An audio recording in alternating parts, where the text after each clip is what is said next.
Bonjour à tous, bienvenue à cette deuxième partie sur le pouvoir et les pouvoirs d'aujourd'hui. Notre deuxième partie de vidéo s'intitulera « Le pouvoir des groupes d'influence » ou encore « Le pouvoir des groupes d'intérêt ». Au point A, nous voyons qui sont les groupes d'influence. Alors, vous notez la définition dans cette partie prévue à cet effet dans les notes de cours. Ce sont des groupes de la société civile qui défendent des intérêts aussi bien publics que privés. Ces groupes viendront influencer le milieu politique de 4 manières. D'abord, en influençant les priorités politiques du gouvernement en place.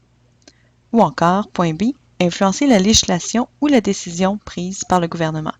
Par exemple, la reporter à plus tard ou encore l'annuler complètement.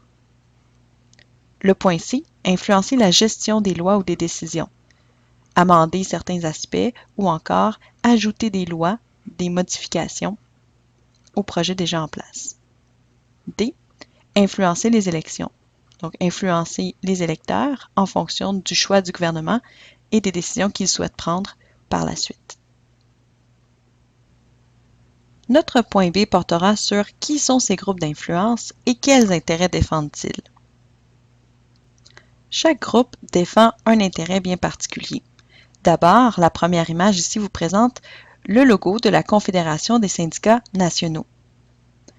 La seconde image vous présente aussi un groupe féministe qui défend donc la place des femmes dans la société et également le groupe équitaire qui défend l'environnement.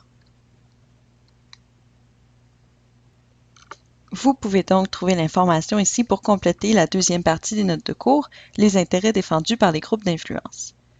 Vous avez d'abord le groupe des syndicats, donc qui défendent les droits des travailleurs, de leurs membres, les groupes environnementalistes, qui valorisent la protection de l'environnement, les groupes féministes, qui défendent l'égalité entre les hommes et les femmes, donc une équité salariale au niveau des droits judiciaires, etc. Et également des groupes d'influence de nature religieuse, qui défendent la place de la religion dans la société. Bien évidemment, d'autres groupes d'intérêt existent au Canada et au Québec et influencent la politique. Ces groupes d'influence vont venir partager leur point de vue, par exemple lors de campagnes d'information ou encore lors de campagnes de mobilisation. L'important à retenir avec cette deuxième partie de notre cours, c'est que le pouvoir, il peut être influencé par la mobilisation des groupes d'influence et aussi par leur pouvoir. C'est donc dire que les groupes d'influence viennent partager le pouvoir avec l'État et influencent indirectement ou directement les décisions que celui-ci prendra.